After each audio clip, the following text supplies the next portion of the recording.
안녕하십니까. 2021 경기혁신교육학술대회에 오신 여러분 반갑습니다. 저는 일부 여는마당 사회를 맡게 된 명시대학교 정치외교학과의 한주입니다.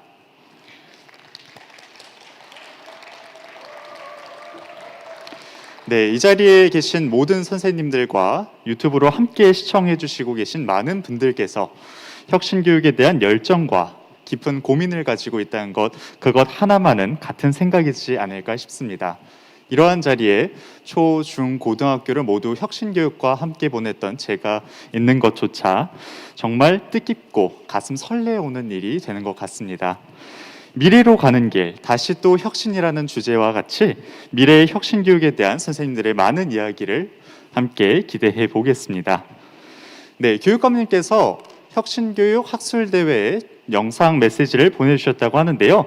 그러면 2021 경기 혁신교육 학술대회를 이재정 교육감님께서 열어주시도록 하겠습니다. 힘찬 박수로 맞아주시기 바랍니다.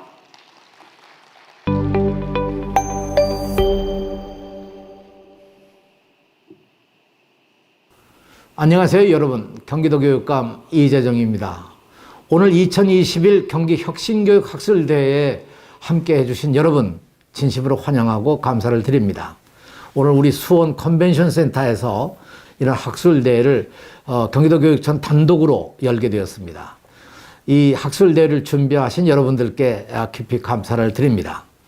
오늘 주제가 미래로 가는 길, 다시 또 혁신, 이런 주제로 정했고, 오늘 김진환 박사께서 오늘 강연해 주시면서 우리가 가야 할 미래의 길, 또 어떻게 혁신의 힘을 더 만들어낼 수 있겠느냐는 강연의 기대도 또한 겁니다. 여러분 아시는 바와 같이 내년이 되면 경기도는 전체 학교 수의 57%에 달하는 1393교가 혁신학교가 됩니다. 물론 남은 학교도 모두 다 혁신 공감학교로 참여하기 때문에 경기도는 전체가 혁신교육을 하고 있다고 생각합니다. 그야말로 경기도 교육이 대한민국 교육의 하나의 그 큰 터전을 만들고 미래의 방향을 설정한 것이 바로 이 혁신교육의 과정 속에서 이루어진 결실이라고 생각을 합니다. 이 일을 위해서 무엇보다 애써오신 우리 여러 선생님들, 특히 전문적 학습 공동체에 참여하신 선생님들, 그 수만 하더라도요, 선생님 모두가 다 전체 교원의 약 96%가 여기에 참여하고 계시고, 전문적 학습 공동체를 운영하는 학교 수가 99.3%에 달하기 때문에 그야말로 여러 선생님들의 자발적이고도 창의적인 이 전문적 학습 공동체의 기여가 정말 참 놀랍습니다. 여러분이 대한민국 혁신교육을 창조해내시고 이끌어가신 그 원동력으로서 큰 일을 해주셨습니다. 앞으로 이 혁신교육은 이제까지 학교 안에서만 이루어진 또는 교실 안에서 이루어진 것을 탈피해서 각 지역사회와 그리고 현장과 함께 새로운 길을 열어가는 것이 우리의 목표라고 생각을 합니다. 여기에 우리가 경험하고는 여러 가지 새로운 도전들, 꿈의 학교, 꿈의 대학, 몽실학교는 물론 신나는 학교, 국제학교, 교과 중점학교, 이런 여러 형태의 우리가 학교들을 통해서 우리가 한층 더 새로운 미래의 길을 열어갈 수 있기를 바랍니다. 여러분 오늘 이 경기 혁신교육 학술대회가 아무쪼록 혁신교육의 새로운 전환점을 또 만들어 주실 것을 기대하면서 오늘 하루 정말 즐겁고 유익하고 보람 있는 시간이 될 것을 기원합니다. 여러분 감사합니다.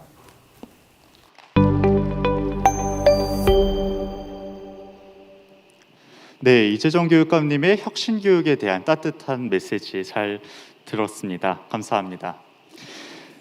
네, 일부 여는마당은요, 그간 힘들었던 코로나19 속에서의 교육 현장에서 고군분투하신 선생님들의 그러한 우려 그리고 어려움들을 좀 더 힐링으로 치유하고자 마련한 시간입니다. 도교육청 학교정책과에서 준비해 주셨는데요. 여는 마당은 여는 공연과 여는 강연으로 준비가 되어 있습니다. 여는 공연은 KBS 우리가 사랑한 그 노래 새 가수 출연자이신 박서린 오현우님께서 준비해 주셨고요. 여는 강연은 누리호 엔진 개발자이신 한국항공우주연구원의 김진환 박사님께서 진행하시겠습니다.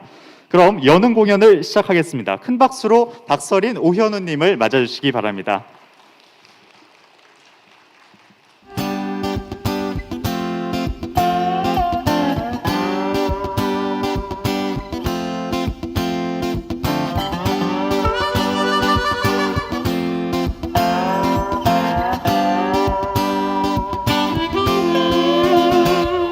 쏟아지는 빗속을 뛰어봐요. 부딪히는 빗방울이 즐거워요. 울적했던 마음들 활짝 열고 뛰어봐요. 뚜루뚜 뚜루뚜 뚜루뚜뚜뚜뚜. 쏟아지는 빗속을 뛰어봐요. 부딪히는 빗방울이 즐거워요. 메말랐던 가슴들 위에 흠뻑 젖어봐요. 뚜루뚜 뚜루뚜 뚜루뚜뚜뚜.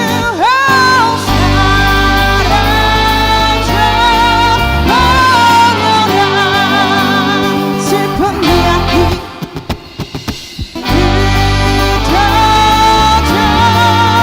흩어져버려라 뛰는 내 발길. 쏟아지는 빗속을 뛰어봐요. 부딪히는 빗방울이 즐거워요. 메말랐던 가슴들 비에 흠뻑 젖어봐요. 뚜루뚜 뚜루뚜 뚜루뚜뚜뚜뚜. Hey, stop dun dun dun dun dun dun. Stop dun dun dun dun dun. Hey, sta-da-da-da-da, sta-da-da-da-da. Oh, 사라져버려라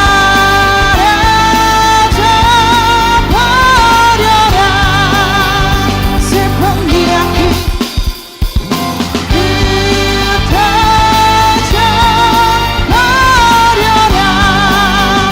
뛰는 내 발길.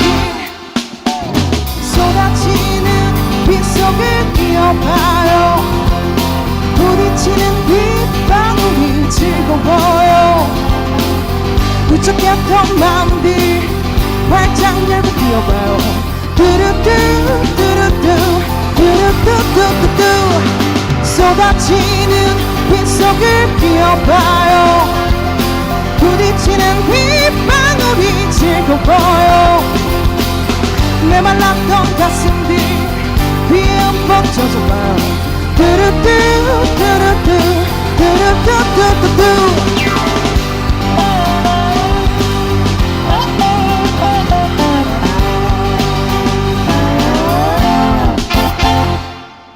감사합니다. 안녕하세요. 저는 KBS 우리가 사랑한 그 노래 새 가수의 출연자로 나왔던 박서린이라고 합니다. 되게 이렇게 뜻깊은 자리에 저를 불러주셔서 되게 영광이고요. 제가 지금 많이 떨려요. 사실은 선생님들을 모시고 공연을 해본 적이 제가 이번이 처음이라 가지고 되게 뭔가 축제를 하는 기분이고요. 학교 축제 하는 기분이고요. 근데 되게 감사한 게 물론 저는 혁신학교를 나오지는 않았지만 제가 초등학교, 중학교, 고등학교 지금 현재 대학교까지 경기도 안산에서 교육을 받았습니다. 그래서 되게 이 자리가 특별하게 느껴지고요. 이 무대를 준비하면서 혁신학교라는 단어와 혁신학교에 대해서 처음으로 알게 되었어요. 어떤 취지를 갖고 시작이 되었고 어떤 교육을 진행을 하는지 알게 되었는데 제가 학교 생활을 잘 적응하지 못했던 학생이라서 저한테 되게 필요했던 교육이 아니었나, 필요했던 학교가 아니었나 생각이 들기도 하고 참 이런 어려운 일들을 해내신 선생님들을 되게 멋있다고 말씀드리고 싶어요. 존경합니다, 선생님들. 네, 그리고 다음으로 제가 들려드릴 노래는 되게 마법 같은 가사를 갖고 있는 노래인데요. 살면서 뭐 힘들거나 지치거나 한 마음들이 있으시면 이 노래를 들으면서 가사를 들어보시면서 아, 나 되게 수고했다. 올해 되게 수고했으니까 잘했다. 참 잘했다.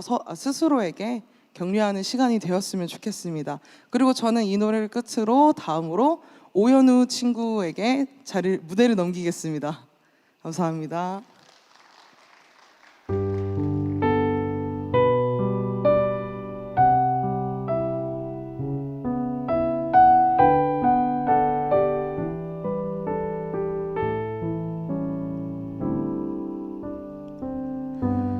바람이 부네요.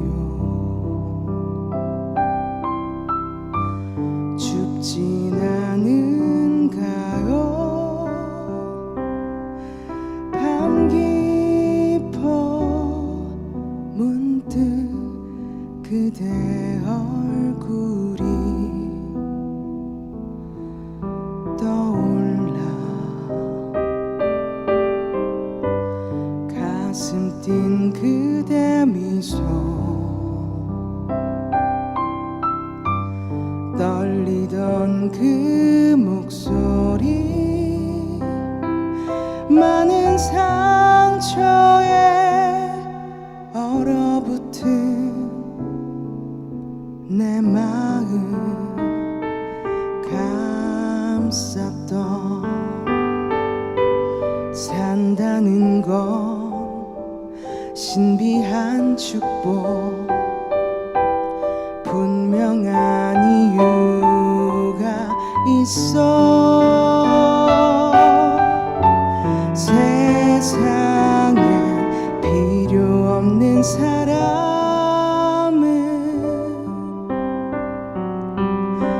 없어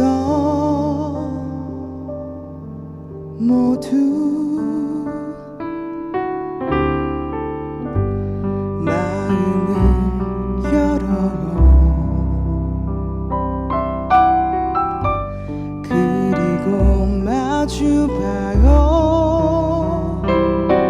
처음 태어난 이별에서 사는 우리 손잡아요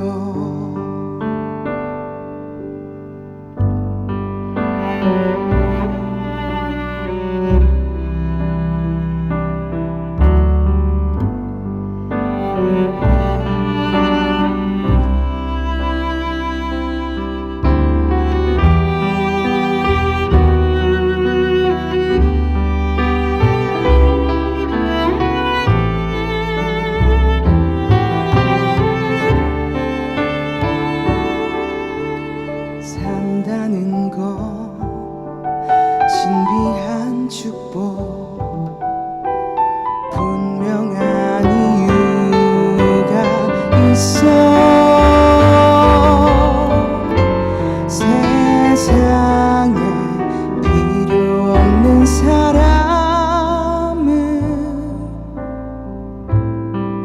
없어 모두 마음을 열어요 그리고 마주봐요 처음 태어난 이별에서 사는 우리 손잡아요 처음 이별에서 사는 우리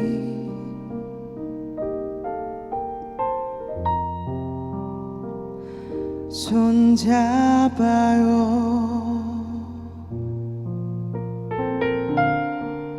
감사합니다.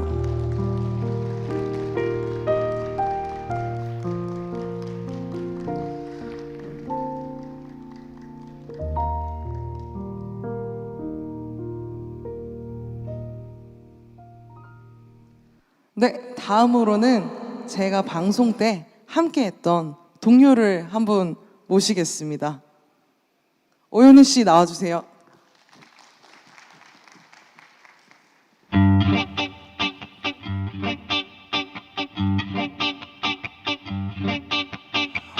바닷가에서 오두막집을 짓고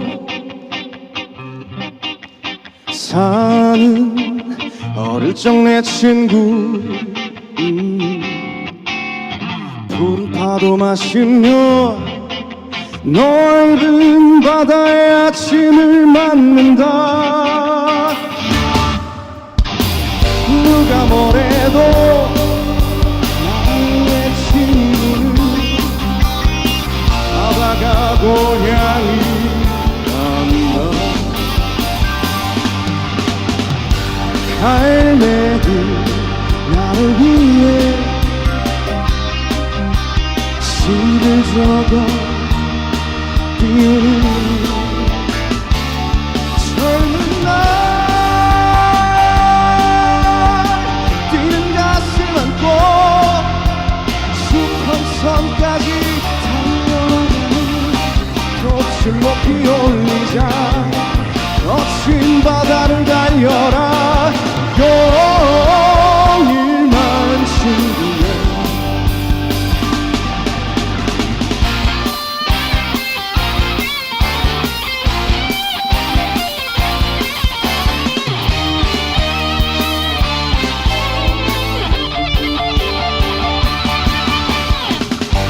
갈매기 나를 위해 시를 적어 띄우는 젊은 날 뛰는 가슴 안고 수평선까지 달려나가는 돛을 높이 올리자. 거친 바다를 달려라. 용일만 친구야. 용일만 친구야. 영일만 친구야.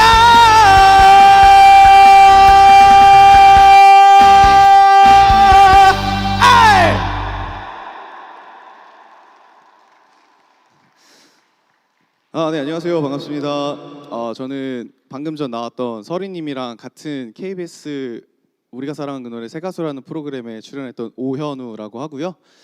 방금 들려드렸던 곡은 최백호 선생님의 영일만 친구라는 곡이었습니다. 이렇게 좀 뜻깊은 자리에 초대를 받을 수 있게 돼서 굉장히 영광스럽게 생각을 하고 있습니다. 사실 저는 경기도 출신은 아니고 이제 서울 출신인데요.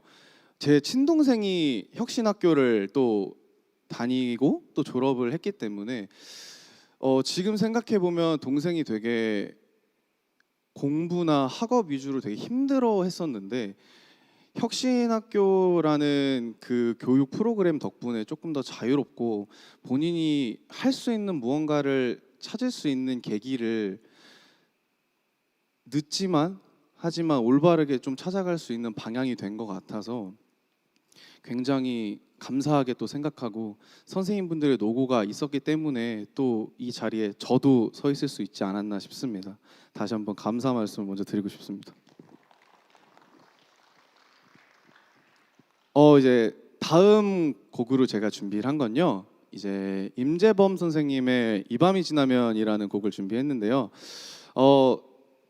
사실 원래 좀 분위기 있는 노래를 할까 하다가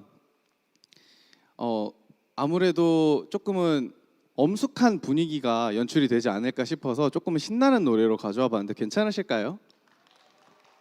감사합니다. 혹시나 이제 노래를 모르시는 분은 없겠지만 아시는 부분이 나오시면 같이 불러주시면 제가 좀 더 힘이 되고 더 좋은 무대를 만들 수 있을 것 같습니다. 그러면 시작해 보겠습니다.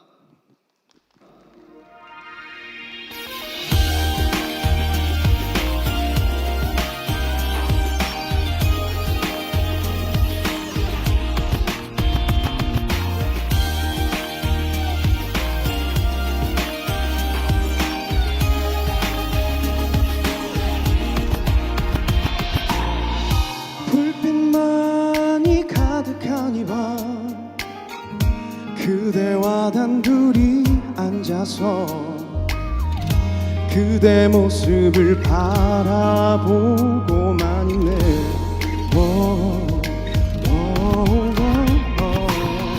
사랑스런 그대 눈가에 슬픈 한 줄기 눈물이 흘러 나의 마음을 아프게만 하는데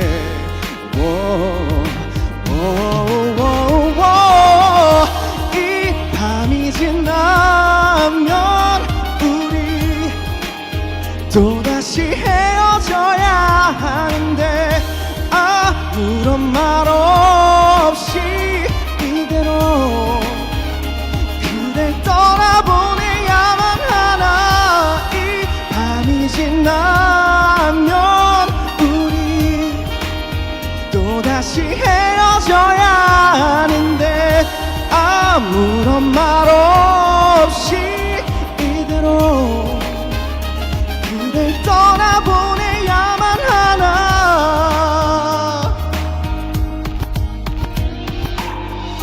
불빛만이 가득한 이 밤 슬픈 이별은 다가오지만 그대 모습에 아름다웠던 그대 모습 사랑해.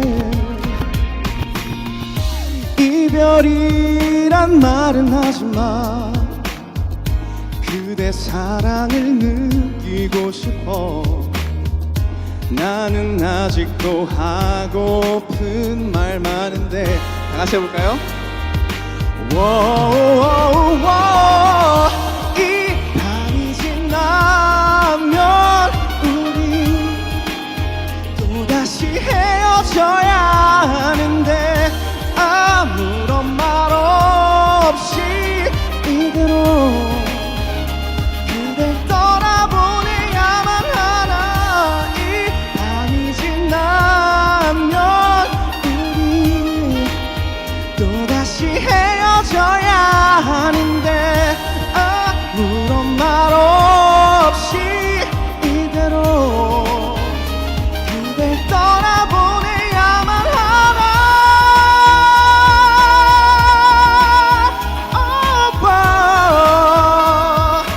헤어져야 하는데 아무런 말 없이 이대로 그댈 떠나보내야만 하나.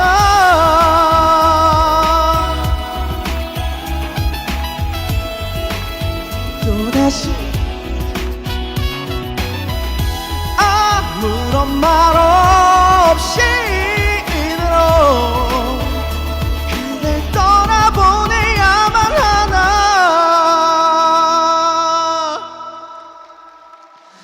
감사합니다. 저희가 이번에 마지막으로 준비한 곡은 이제 아까 내려가셨던 서른님과 같이 꿈의 대화라는 노래를 준비했습니다. 재밌게 들어주시면 감사하겠습니다. 올라와 주시겠어요?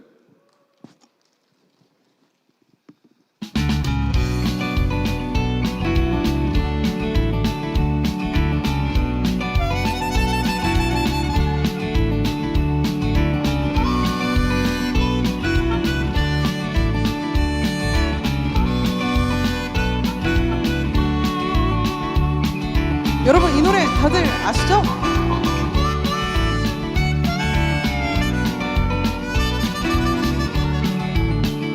땅거미 내려앉아 어두운 거리에 가만히 너에게 나의 꿈 들려주네. 다 같이 hey hey hey hey hey hey hey hey hey hey hey hey. 너의 마음 나를 주고 나의 그거 너 받으리. 우리의 세상을 둘이서 만들자. 아침엔 꽃이 피고 밤에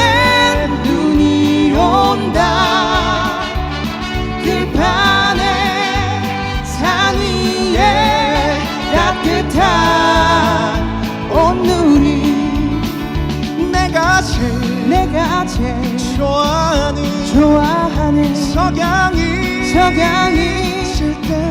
질 때면 내가 제일 좋아하는 언덕에 올라 나지막히 소리마저 노래를 부르자 작은 손 마주 잡고 지는 해 바라보자 외로움이 없단다 우리들의 꿈속엔 서러움도 없어라 너와 나의 눈빛에 마음 깊은 곳에서 우리 함께 나누자 너와 나만의 꿈의 대화를 외로움이 없단다 우리들의 꿈속엔 서러움도 없어라 너와 나의 눈빛에 마음 깊은 곳에서 우리 함께 나누자 너와 나만의 꿈의 대화를 마지막으로 hey hey hey hey hey hey hey hey hey hey hey hey hey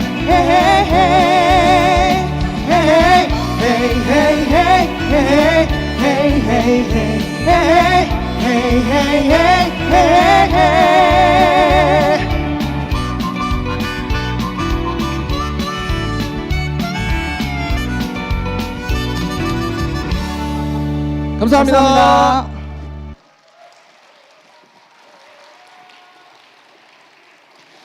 네, 감사합니다. 시원한 목소리 그리고 감정이 느껴지는 매력적인 무대였던 것 같습니다. 다시 한번 큰 박수 부탁드립니다.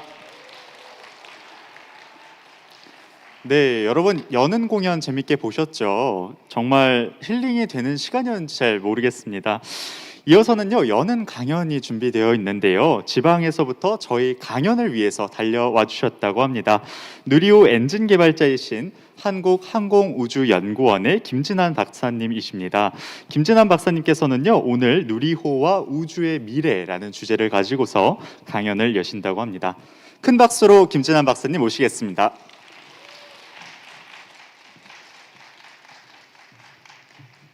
네, 안녕하십니까. 한국항공우주연구원의 김진환입니다. 네, 오늘 강연을 하는데 전조에 이렇게 멋진 노래로 해주셔서 너무 감사하고요. 분위기가 업된 걸 제가 다운시키면 안 될 텐데 걱정입니다. 네, 이 꿈의 대화는 제가 이제 82학번 63년생입니다. 그래서 저희가 이제 한참 대학교 다닐 때 대학가요제가 굉장히 유명했고 저도 저희 친구가 같이 못 부르는 노래지만 그때는 한 번씩 도전해 보는 게 꿈이어서 연습을 했던 노래 중에 하나입니다. 오늘 그 주제가 아마 도전에 관련된 내용인 것 같은데요. 혁신과 도전과 이런 우리 꿈에 대해서 우리 아이들에게 어떻게 하면 심어주고 그 좋은 미래를 열어줄 수 있을까 하는 그런 자리인 것 같습니다. 제가 이제 누리호를 통해서 이런 꿈과 도전과 그런 것들에 대해서 한번 얘기를 해봤으면 좋겠습니다. 누리호와 우주의 미래입니다. 네, 먼저 저희가 누리호 발사됐을 때 영상을 한번 보고 넘어가겠습니다.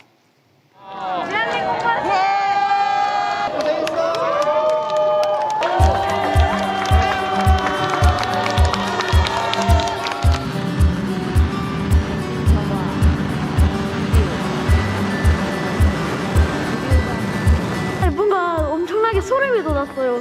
왜요? 처음으로 로켓을 봤는데 로켓이 출발할 때 반짝반짝거릴 때 별똥별 같았어요.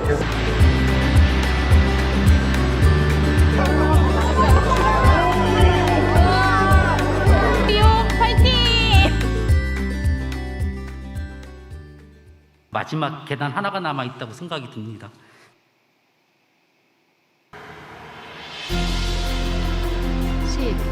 9, 8, 7, 6, 5, 4, 3, 엔진 터보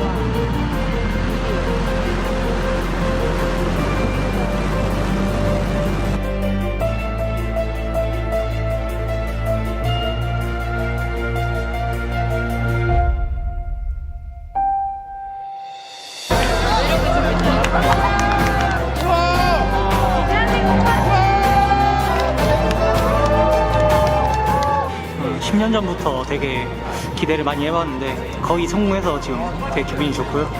앞으로도 계속 발전하셨으면 좋겠습니다. 최고로 기분이 좋습니다. 대한민국 과학이 한층 더 발전되고 세계적으로 도약되지 않나 싶습니다. 현장에서 보게 돼서 감동적이었어요. 소리도 웅장하고 실제 보니까 진짜 감동적이었던 것 같아요. 앞으로도 더 열심히 해서 진짜 달까지 갔으면 좋겠습니다.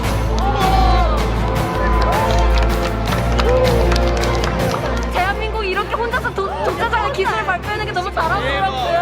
와, 진짜요. 우리나라 로켓가 성공한 걸 보고 정말 행복했어요. 정말 멋있다는 생각이 들었고 우리나라 기술이 이렇게 발전할 줄 몰랐는데 실제로 돼서 되게 기뻤어요. 누리호 화이팅! 네, 잘 보셨습니까? 박수 부탁드립니다.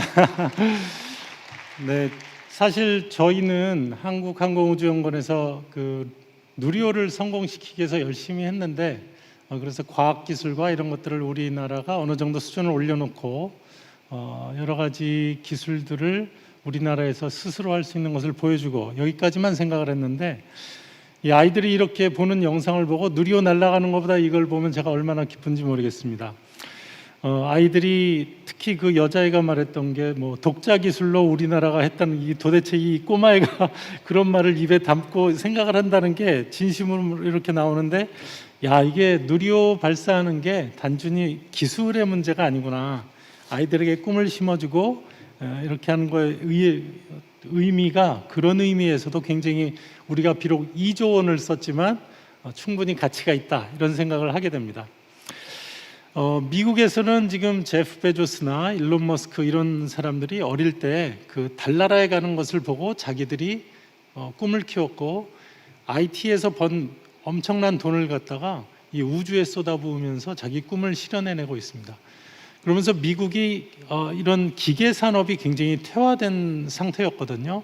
근데 우주에 돈을 엄청나게 쏟아부으면서 미국의 기계 산업이 정밀 기계 산업이 다시 일어나고 있습니다. 그래서 IT에서 번 돈을 기계 산업으로 해서 이 선순환되는 구조가 되고 있는데 그래서 이 놀라운 새로운 시대를 여는 이 두 사람들과 같이 우리 아이들에게 이런 꿈을 심어주는 것은 매우 중요한 일인 것 같습니다. 저희가 이제 성취한 것에 대해서 한번 같이 보는데 오늘 그 같이 제가 강연을 하지만 여러분들이 이 속에 들어와서 나도 같이 누리호를 개발하는 사람이다. 어떻게 하면 이거를 만들 수 있을까? 이런 심정으로 봐주시면 아마 졸립지 않고 즐겁게 보실 수 있을 겁니다. 네. 그 상상했던 것, 이 엔진인데요. 이것은 누리호에 들어가는 75톤 엔진인데 제가 이제 총괄 책임을 하고 있었습니다. 이게 굉장히 어려운 거고요. 이것을 상상해서 스케치해서 실제로 실현해낸다는 것, 이것은 저희가 10년 전, 15년 전만 해도 이게 정말 우리가 할 수 있을까? 이런 얘기들을 저희 스스로도 했고 많은 전문가라고 하는 분들이 그거를 우리나라에서는 못한다. 이걸 하면 내 손에 장애를 지진다. 이렇게 하는 분들이 여러 분 계셨어요. 그렇지만 이것을 우리가 인력도 턱없이 적고 예산도 충분하지 않은 상태에서 해냈다는 것은 저희가 돌아볼 때 이거 우리가 정말 했어? 정말 연구원들이 서로 그렇게 얘기를 하기도 합니다. 그 사이에는 분명히 혁신이 있었고 도전이 있었고 우리들의 합심된 하나의 마음이 있었기 때문에 이게 가능했던 것입니다. 이런 것들을 아이들이 그 마음에 품을 수 있기를 소망하고 이따 결론으로 한번 말씀을 드리도록 하겠습니다. 사진을 먼저 감상 편한 마음으로 하시면 좋을 것 같습니다. 누리호가 날아갈 때 이런 화염과 연기와 이런 것들을 볼 수 있었고요. 멋있게 누가 사진을 이렇게 올라가는 모습을 찍어줬습니다.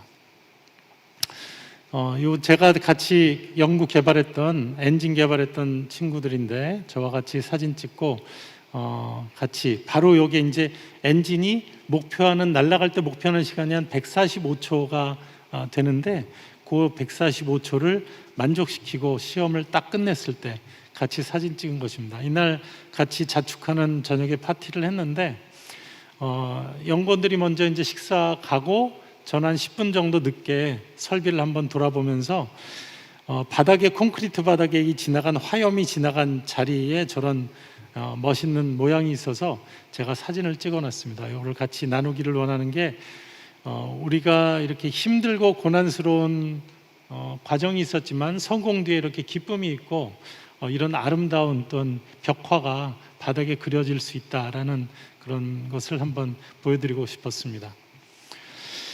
누리호는 그 여러 가지 이번에 발사를 하면서 언론에 많이 그 회자되고 저도 엄청나게 많이 기자들한테 받았던 질문이나 아니면 기사들 내용입니다.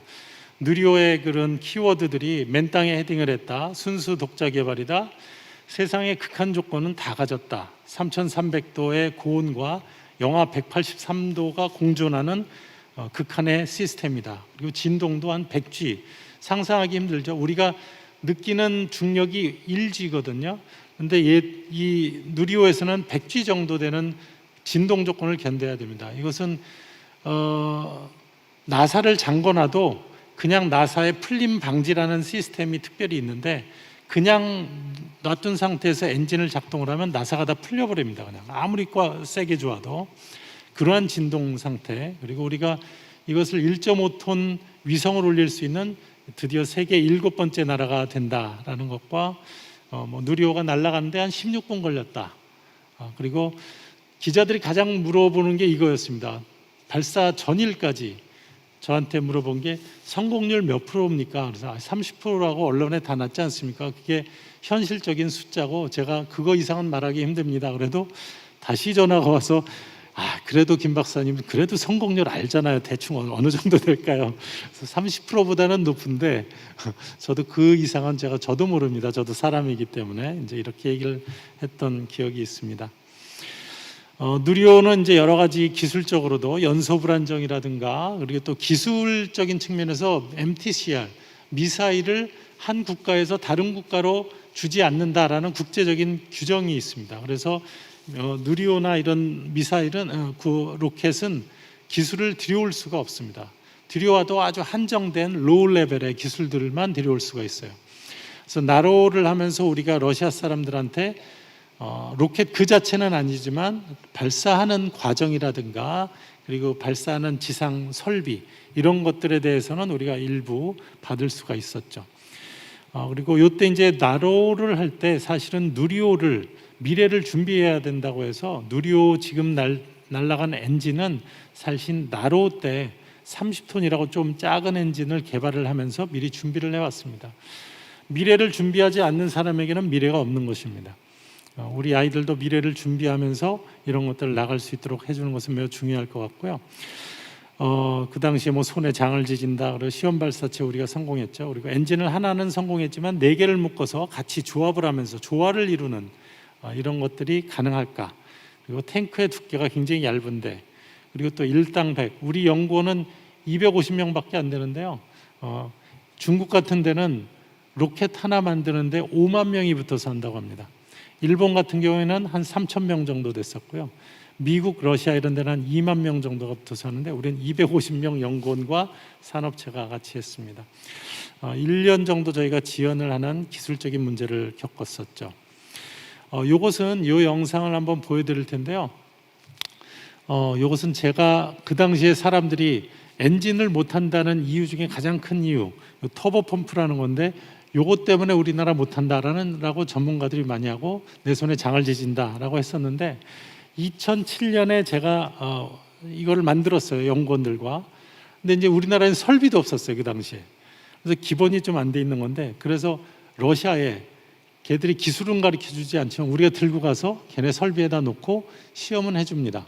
결과에 대해서 왈가왈부도 하지도 않고 그것에 대해서는 얘기를 하지 않죠. 근데 저희가 2007년에 가서 하다가 첫 시험에서 그냥 바로 터져버렸어요.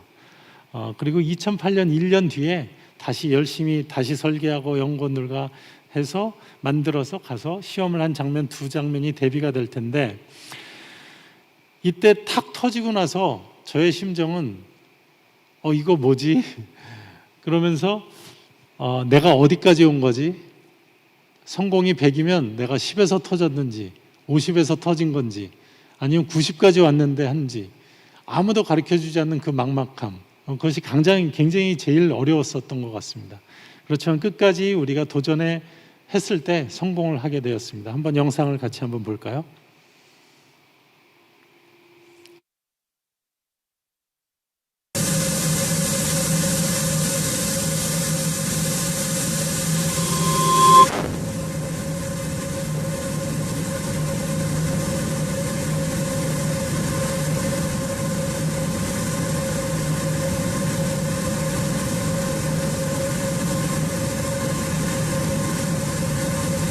네, 왼쪽에 있는 것이 지금 터진 겁니다. 오른쪽에는 1년 뒤에 가서 잘 작동한 내용이죠. 네, 여기까지 보실까요? 네, 영상은 이제 그만 봐드리겠습니다.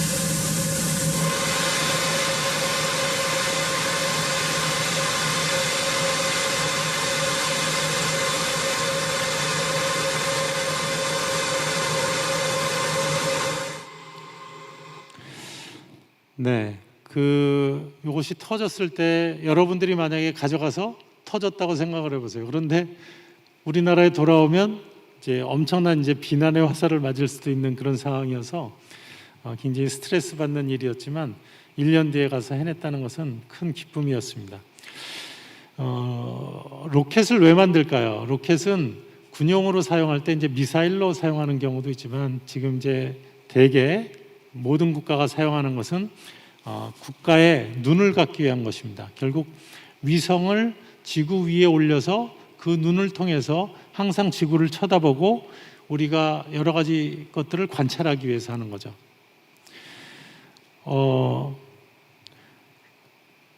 러시아나 중국과 북한, 일본 이런 여러 나라들이 이 열강들입니다. 사실 만만한 나라가 없는데 우리 주변에 다 있고 우리를 항상 들여다보고 있습니다. 근데 만약에 우리가 위성이 없다면 다른 나라는 우리를 다 쳐다보고 있지만 우리는 그냥 눈을 감고 있는 것이 되죠. 그래서 옆 나라에서 무엇을 하는지 알 수가 없기 때문에 지금 주변에 있는 강국들은 우리나라를 어떻게 들여다보면 돋보기 내지는 현미경으로 들여다보고 있습니다. 거의 뭐 50cm 그 이하까지도 이렇게 구별해서 보는 그런 위성 시스템을 갖춘 나라들도 있는데요.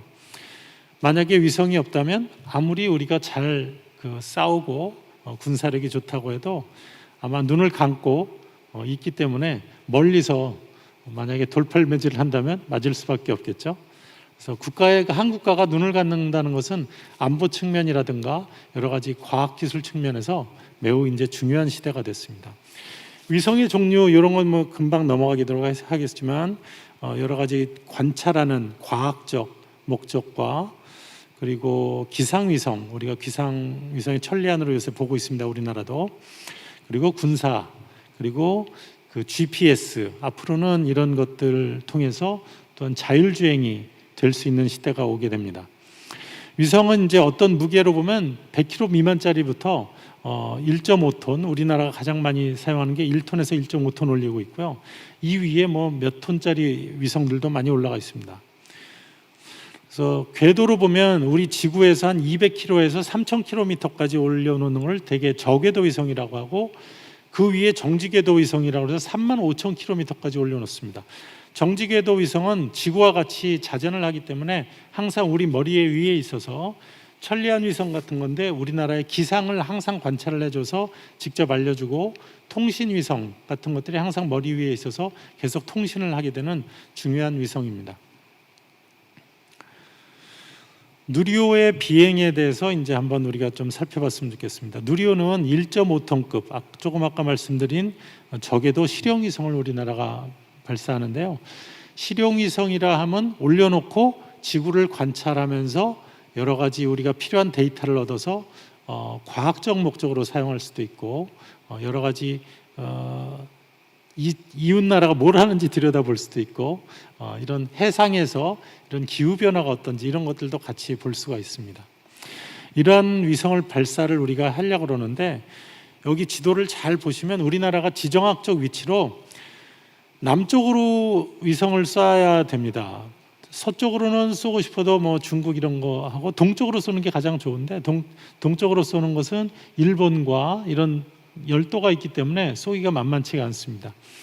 남쪽으로 이제 저궤도 위성을 쏠 때는 남쪽으로 쏘면 되거든요. 또 그런데 남쪽으로 쏘는데 이 필리핀과 이런 인도네시아, 호주가 남쪽에 있습니다.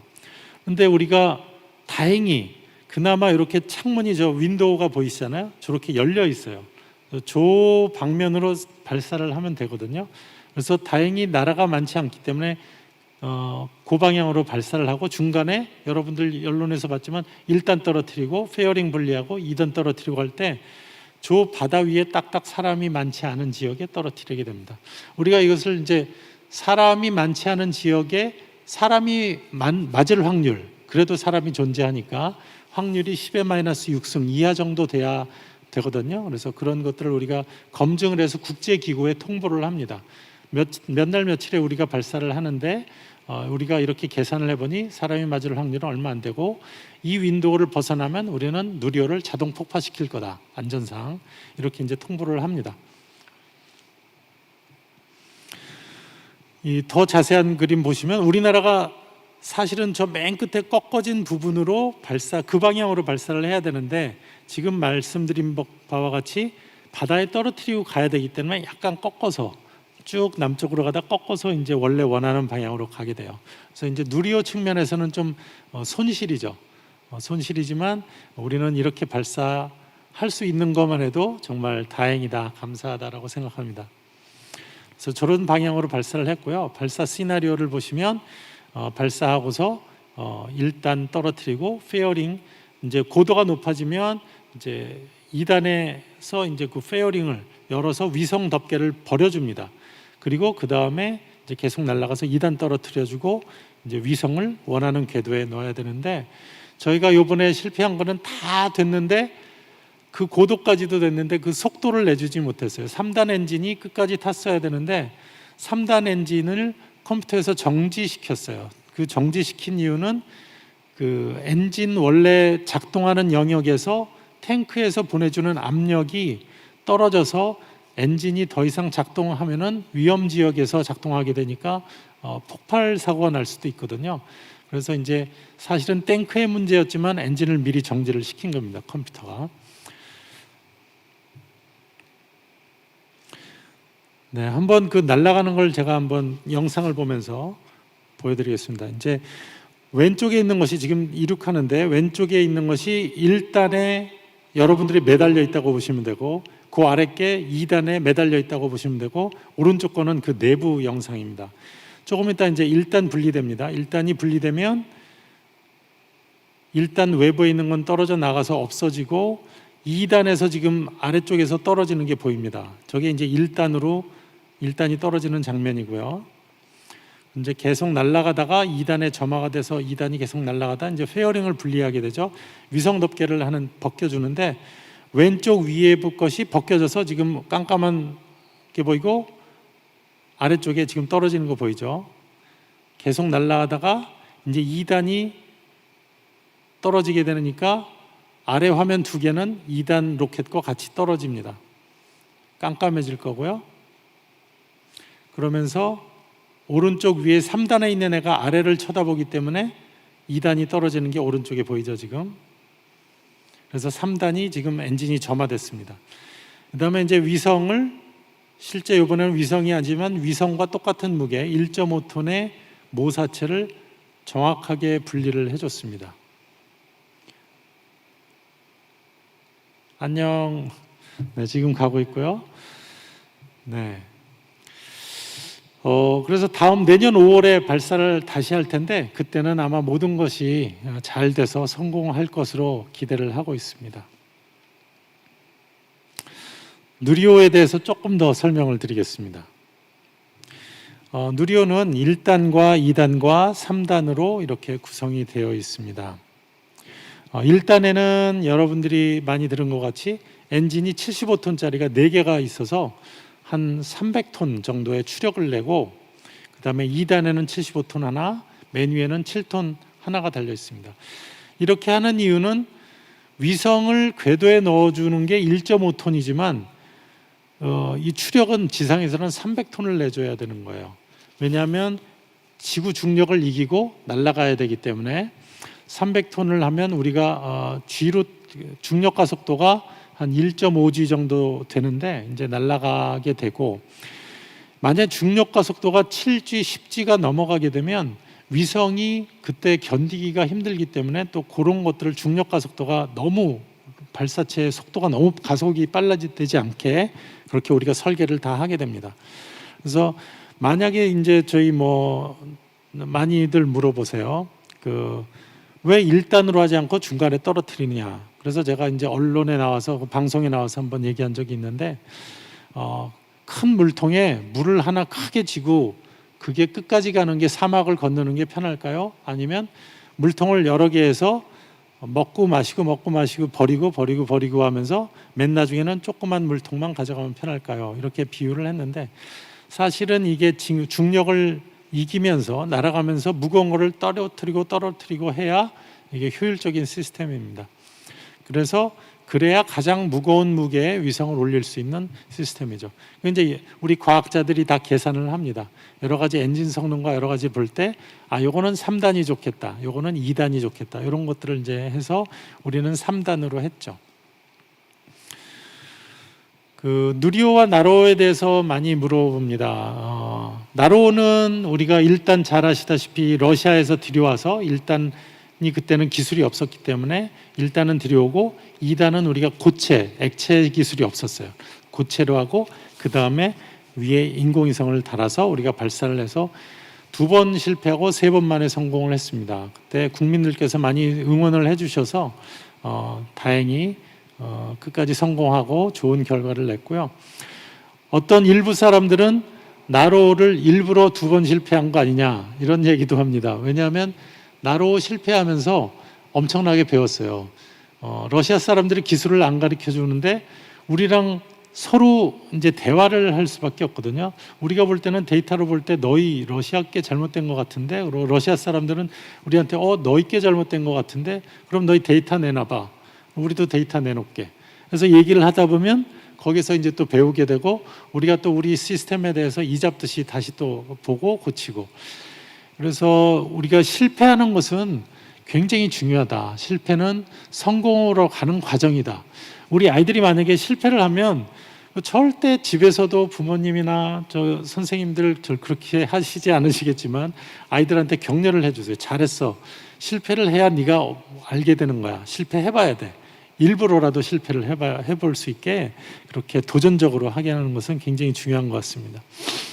그래서 나로호는 그때 러시아로부터 들여온 건데 지금 누리호가 거의 1.5배 사이즈로는 47.2m입니다. 누리호가 나로호는 한 33m 정도 됐고 그래서 1.5배 정도 커졌고 엔진도 우리가 모두 자체 개발했고 이 누리호의 국산화율은 93%, 부품에 따라 엔진 같은 경우는 97%인데요.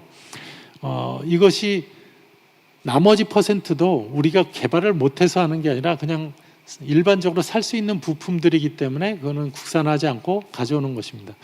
통상 다른 뭐 군수용품이나 우리나라에서 뭐 국산화율 50% 이러면은 우리나라가 못 만들기 때문에 들여오는 것들인데 우리 누리호 교행은 거꾸로입니다. 왜 그러냐? 외국에서 아무도 안 가르쳐 주기 때문에 그렇습니다. 스스로 해야 했죠. 그래서 우리가 이제 누리호를 여러분들이 만든다. 무엇이 필요할까요? 아까 말씀드린 대로 먼저 설비부터 구축해야 됩니다. 누리호 엔진 만들고 누리호를 만들고 지상 시험을 하고 이런 걸 시험을 해야 되잖아요. 그래서 이런 시험 준비 단계에서는 설비를 만들고 누리호를 설계하고 2단계에서는 여러분 잘 아시다시피 시험 발사체를 우리가 75톤을 만들어 놓고 누리호 1, 2, 3단 중에 2단을 띄워서 걔를 발사시켜서 우리가 스스로 이거 운용할 수 있고 엔진도 잘 작동하네. 그래서 75톤 엔진이 잘 작동하는지 검증을 했습니다. 이때 이 개인적으로 굉장히 좀 스트레스 받았던 것은 사실은 시험 발사체 발사한다 그러면 되는데 정부와 전문가들이 75톤 엔진 검증 발사체라고 이렇게 이름을 붙여가지고 이게 만약에 실패했으면 제가 정말 엄청난 스트레스를 받았을 것 같습니다. 그런데 이제 잘 성공을 해서 오히려 제가 더 이렇게 부각되는 감사한 일로 결과가 됐는데요. 그렇게 되고 이제 3단계에서 지금 3단형 1, 2, 3단을 발사하는 게 한 번 됐는데 완벽하지가 않았고 이제 내년 5월에 2차 도전을 하게 됩니다. 개발 과정을 이제 한번 같이 살펴보시면 로켓 개발은 37만 개의 부품이라고 합니다. 자동차 같은 경우에는 한 10만 개 정도 얘기하는 것 같고요. 굉장히 복잡한 시스템이다. 이 37만 개의 부품이 하나도 잘못되지 않고 날아가야 성공하는 것이죠. 그것이 30%의 확률이라는 것은 처음 받는 것이 30%의 확률로 날아가서 성공한다. 그것도 사실은 굉장한 확률인 거라고 생각합니다. 왜냐하면 37만 개를 곱하기 하면 거의 제로에 가깝겠잖아요, 그죠?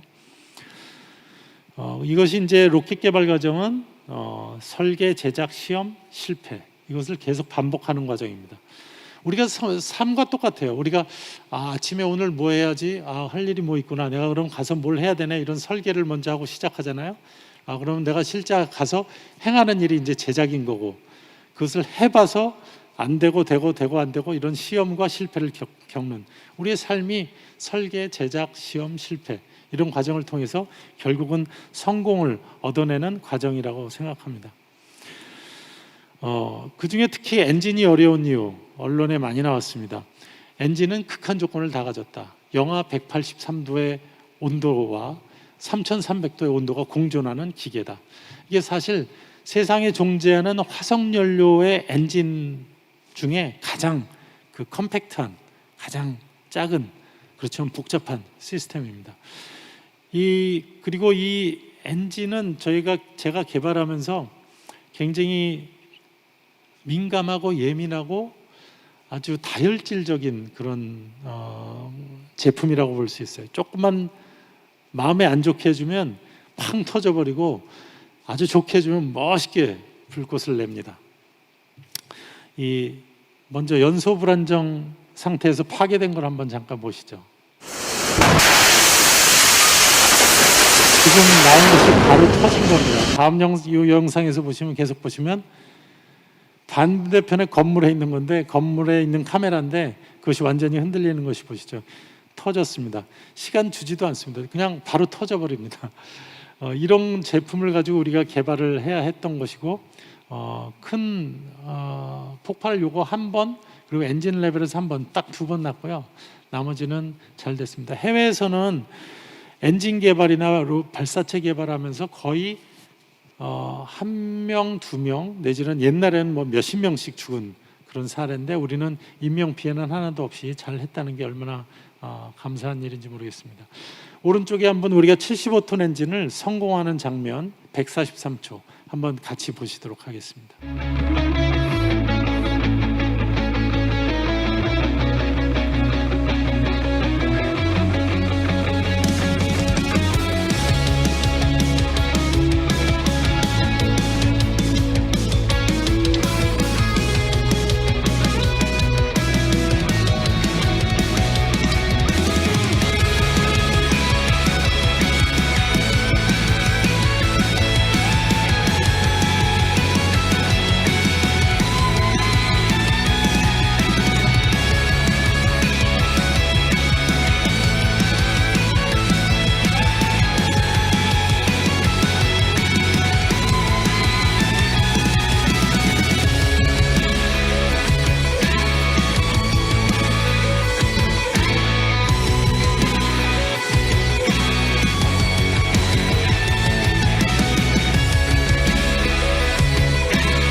네, 요게 엔진이 처음에 1초가 첫 단추를 잘 껴야 됩니다. 1초 안에 수많은 밸브들이 바바바박 열고 닫히고 막 해요. 그러면서 불꽃을 정확하게 내주면 얘가 쫙 타고요. 그때 잘못되면 바로 터져버립니다. 그래서 밸브들이 이제 여러 가지 것들이 서로 협심해서 정확하게 열고 닫고 이것들을 이제 해줘야 되는데, 그게 이제 자동적으로 되지만 우리가 그런 설계와 제작 이런 기술들이 필요한 것입니다. 탱크는 왜 어려운가? 이제 요거가 말씀드리면 이게 3.5m입니다. 직경이. 그런데 두께가 1.8mm에서 2mm 정도밖에 안 됩니다. 그러다 보니까 이걸 제작을 해놓고서도 이게 휘청휘청할 정도예요.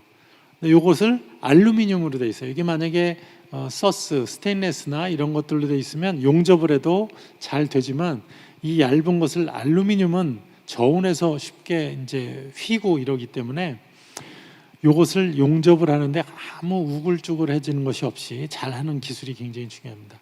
우리나라는 조선 산업에 잘하기 때문에 용접 잘할 것 같지만 이렇게 얇은 알루미늄을 용접하는 기술은 우리나라에 없었습니다. 그래서 이런 기술들을 개발하는 과정들이 굉장히 도전적이었고요. 누리호를 개발하는 의미가 죄송합니다. 앞으로 네. 독자 개발이 정말 대단한 것인가, 이것에 대해서 한번 말씀드리고 싶습니다. 우리나라는 아까 말씀드린 것 같이 로켓 기술을 받아들일 수가 없어요. 어느 나라도 다른 나라부터 받아들일 수가 없기 때문에 이런 독자 개발을 해야 했던 것이고요. 기술 이전이 불가합니다. 우리 먼저 개발한 국가들 보면 미국, 러시아, 유럽, 얘네들은 V2 로켓 아시죠? 옛날에 독일에서 영국으로 발사했던 로켓에서부터 모든 로켓이 나왔습니다. 폰 브라운이 처음에 만들었는데요. 미국, 러시아, 유럽은 인력을 데려오거나 설계 도면을 데려오거나 로켓 자체를 데려와서 그것을 다시 거꾸로 설계하는 리버스 엔지니어링을 한 기술을 개발할 수 있는 그런 여력이 됐었고요.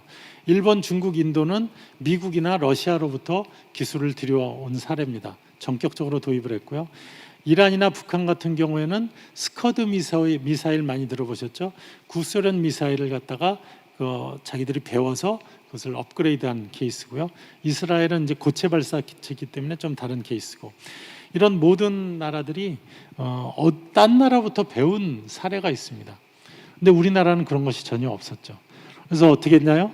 해외 박물관에 가서 기웃기웃거렸습니다. 한 번은 저희 연구원들하고 해외 박물관 러시아 가가지고 사진을 찍고 영상 찍고 막 그랬더니 거기 있던 아주머니가 나와가지고 도대체 뭐 하는 거냐고 막 그래가지고 그때 조금 실갱이 비슷하게 그런 적도 있을 정도로 이제 해외 박물관에 가서, 그것도 이제 요새 엔진도 아니라 옛날 엔진이거든요. 이제 그런 것들을 이제 보고 와서 저희가 이제 개발을 하게 됐고, 국제학회 같은 데 가서 전시품을 좀 들여다보기도 했고, 아주 극히 제한된 분야에서 이렇게 해외 협력 가능하면 최대한 받으려고 했지만 매우 일부였다. 그래서 일본하고 한번 비교를 하면 좋을 것 같은데, 일본은 1994년에 발사를 했습니다. H2 로켓인데요. 이것은 시작이 1984년에 시작을 했어요. 근데 이때 예산이 얼마였냐면 2천억 엔, 그러니까 2조 원이에요. 그 당시 돈으로. 근데 우리나라는 10년 전 2010년에 투입한 돈이 2조 원이에요. 그러니까 지금으로 따지면 일본에서 한 20억 엔은 20조 정도는 쓴 거죠. 우리는 2조로 했고, 인력으로 보면 일본에 한창 개발할 때 인력이 한 3,000명, 우리 항우연은 250명이 발사체만 개발하는데 전체로 따져도 항공 다 따져도 한 1,000명. 그리고 기술 이전을 일본은 라이센스 생산부터 완전히 기술 도입을 했습니다. 도면이라든가 기술에는 다 들여왔고, 우리나라 경우에는 그런 것이 없이 정말 맨 땅에 헤딩을 했고, 이런 작은 인력으로 했다는 것이 정말 저희 스스로도 대단하다고 생각을 합니다. 이제 앞으로 우리나라가 이제 어떤 방향으로 가야 되느냐, 우리 아이들이 어떤 방향으로 공부를 하면 좋겠느냐를 생각을 해보면 각국의 개발 철학과 우리의 입장을 한번 들여다보는 게 좋을 것 같습니다. 미국 같은 경우에는 여러분이 많이 들으신 스페이스X, 일론 머스크가 하는 건데, 이것은 나사에서 개발해 놓은 여러 가지 기술들을 흡수를 해서 자기들이 응용을 해서 도전적으로 했습니다. 원래 이제 로켓 개발하는 데는 보수적으로 설계를 하는데, 이 스페이스X에서는 그거를 좀 더 도전적으로 설계를 해서 또한 여러 가지 기술들을 조합을 해서, 나사에 존재하는 기술들을 조합을 해서 응용을 하는 그런 기술들이 뛰어나고요. 그래서 로켓이 날아가서 우리 한번 떨어뜨리고 바다에 떨어뜨리고 버리는데, 얘들은 로켓을 다시 지상으로 내려서 그것을 다시 계속 사용하겠다는 겁니다. 그러다 보니까 이 로켓이 가격이 많이 떨어졌습니다. 그래서 유럽이나 온 세계가 지금 난립니다. 로켓 시장에서는 이 일론 머스크 때문에 굉장히 고생인데, 이 일론 머스크가 사실은 아까 말씀드린 대로 꿈을 가지고 있었어요. 뭐냐면 얘는 IT에서 돈을 벌었는데 자기가 어릴 때부터 갖는 꿈이 화성에 가는 거였어요. 화성에다가 나는 거기다 온실을 만들어 놓고 나무를 가꿔보겠다, 식물을 가꿔보겠다, 이런 꿈을 가지고 있었거든요. 그래서 이 사람이 돈을 많이 버는 걸 갖다가 그것을 화성으로 보내려고 그러다 보니까 로켓이 필요한데 자기가 로켓을 개발하는 게 아니라 싼 거를 사야 되겠다. 그래서 러시아로 달려갑니다. 러시아에는 옛날에 구소련 때 사용하다가 만 미사일이 있거든요. 미사일을 위에다가 인공위성을 달아서 이제 발사를 할 수가 있기 때문에 그것을 싸게 사가지고 자기가 발사를 하려고 갔습니다. 미국 자체에 로켓이 있지만 미국은 엄청 비싸거든요.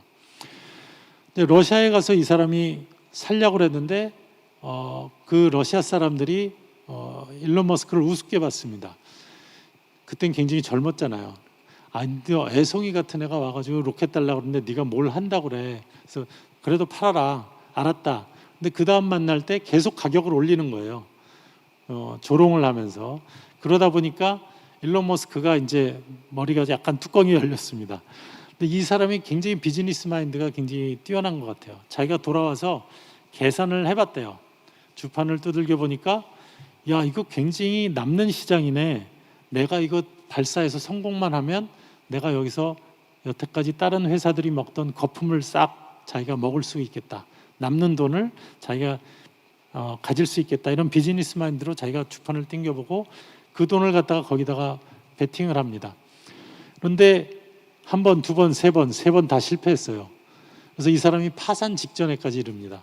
근데 표현에 의하면 마지막 네 번째 베팅을 했다고 그래요. 그런데 네 번째에 성공을 딱 한 거예요. 근데 요 발사체가 아니라 조그만 발사체로 했습니다. 성공을 했는데 크리스마스 전날, 근데 여전히 성공을 했지만 파산 직전인 거예요. 근데 크리스마스 전날 나사에서 전화가 왔다고 합니다. 우리가 너 지원해 줄 테니까 더 큰 거 해봐. 그래서 요새 우주정거장에 일론 머스크가 보내는 우주인을 거의 다 보내고 있습니다. 그것을 해가지고 이 사람이 기사회생에서 파산 직전까지 이렇지만 지금은 엄청난 회사로 성장을 했죠. 전 세계의 50% 정도를 이 일론 머스크가 우주 시장을 지금 발사체 시장에서 먹고 있습니다. 우리 아이들한테 주는 그런 큰 시사점이 있는 것 같아요. 어릴 때부터 가진 꿈을 가지고 자기가 그것을 실현하려고 하는 그 도전 정신. 그리고 또 국가가 그런 것들을 보고 선별해서 잘 파악해서 그걸 지원해 줄 수 있는 그런 시스템이 굉장히 중요한 것 같습니다. 블루 오리진 제프 베조스, 이 사람도 이제 유명한 사람이죠. 그래서 사람을 칼만 라인이라고 해서 공기가 없는 지역과 구분되는 우주 영역이 100km인데 100km까지 사람을 올라갔다가 여행시켜주고 내려오는 그런 시스템. 그리고 버진 갤럭틱도 얼마 전에 했는데 여기는 한 80km까지 올라갔다 내려왔죠. 그리고 이제 앞으로 지금 로켓랩이라고 하는 데서 지금 서비스를 위성 발사를 하고 있는데 요 업체는 조그만 업체인데 혁신. 요새 3D 프린팅이 굉장히 관건이잖아요. 근데 엔진 자체를 3D 프린팅으로 만들어서 발사를 하는 혁신적인 기업. 이게 지금 미국입니다. 미국의 철학은 뭘까요? 옛날부터 그래왔지만 우리가 1등이야. 아무도 넘보지 못해. 그러다가 한동안 로켓을 개발을 안 했는데 우리는 이제 다음 단계로 넘어가. 이제 우리는 산업화가 핵심이야. 우리 업체에서 하겠다는 건 다 산업화를 해서 여기서 돈을 벌 거야. 근데 실제로 여러분들 원웹이라는 게 있고 스타링크라는 게 있어서 지금 조그만 위성을 10,000개 정도 지구 위에 떨어뜨리고 스타링크는 이미 그 서비스를 하고 있습니다. 우리가 지금 통신을 하고 있는 전화기는 대개 5G, 우리 그 KT나 그런 거에 보면 경부고속도로나 고속도로와 그 주변으로 잘 터지고 나머지는 기지국을 다 세워져야 되고 쉽지 않습니다. 그런데 이 위성 인터넷은 사막에 가 있건 어디가 있건 그것이 다 서비스가 되는 거죠. 그러면서 그 가격이 앞으로는 점점 떨어질 겁니다. 그러면 우리 통신 시장이 어떻게 될까요? 완전히 이 사람이 다 이거를 누가 갖느냐에 따라서 지구를 완전히 돈을 싹쓸이하는 거죠. 통신 관련된. 즉 그거에서 서비스를 받아서 KT나 뭐 이런 데서 돈을 주고 그 라인 회선을 받아서 또 우리한테 뿌리겠죠. 그렇지만 그 뒤에는 이 사람이 모든 돈을 다 쓸어가는 겁니다. 지금 이렇게 바뀌고 있습니다. 거기다 또 소형 위성을 올려서 여러분들은 지금 많이 느끼지 못하겠지만 이미 지구를 관찰하는 그런 서비스 회사들이, 민간 회사들이 있어요. 그래서 우리가 요청을 하면 50cm에 되는 굉장히 좋은 레졸루션을 가지고 지구를 관측을 해서 그걸 보여줍니다. 그래서 심지어 그걸 소프트웨어화해서 기동을 걔들이 군집으로 10개 몇 개가 돌아다니면서 어느 지역 찍어주세요 그러면 그쪽을 향해 가지고 찍어주고 그거를 24시간 모니터링도 해줍니다. 그러면은 그 항구에 배가 들어왔던 나갔던, 배가 들어와서 물을 채워서 떴는지 가라앉았는지 이런 것까지도 다 해주니까 안보, 산업 이런 측면에서 그런 데이터를 서비스하는 영역이 굉장히 커집니다. 그래서 우리가 발사체만 볼 게 아니고 이런 서비스 영역에서 어떤 것을 창출해낼 수 있을까? 이거 우리 아이들이 그거를 해내야 하는 겁니다. 앞으로 국제 시장이 점점점 우주를 중심으로 되게 되고요. 아까 지금 설명드린 그런 서비스 외에도 앞으로는 GPS를 이용한 자율주행. GPS 없으면 자율주행 자체가 안 되거든요. 그 GPS는 지금 미국 시스템인데 여러 나라마다 이런 것들을 각국마다 가지고 있습니다. 우리나라도 2035년부터 5년까지 올려서 그 KPS라고 이런 위성 시스템을 우리가 산업에서 쓸 수 있게 레졸루션이 더 좋은 그런 GPS 시스템을 우리가 준비하고 있습니다. 다시 돌아가서 미국은 우리가 1등이야. 아무도 넘보지 못해. 우리는 산업으로 이미 넘기고 있어. 따라오려면 따라와 봐. 뭐 이런 게 미국의 철학입니다. 우리는 끝까지 1등을 할 거야. 다음에 중국은 어떨까요? 중국도 대국입니다. 우리나라는 미국이 했던 거, 러시아 했던 거, 어느 나라가 했던 거 다 할 거야. 조금만 기다려. 우리는 1등이 될 거야. 거기다가 아무도 안 한 거 우리 지금 헤어진 거 봤지? 달 뒷면에 우리 착륙했어. 너희들 아무도 한 적 없지? 우리가 세계 최초야. 조금 기다려. 우리가 세계 1등이 될 거야. 이것이 중국의 모토입니다. 중국은 지금 우주 개발하는데 50만 명이 달라붙고 있답니다. 아마 군사 쪽도 포함했는지 안 했는지는 잘 모르겠지만 우리 250명에 비하면 정말 게임이 안 되는 숫자죠. 50만 명이라고 합니다. 일본은 어떨까요? 일본은 우리보다도 경제 대국입니다.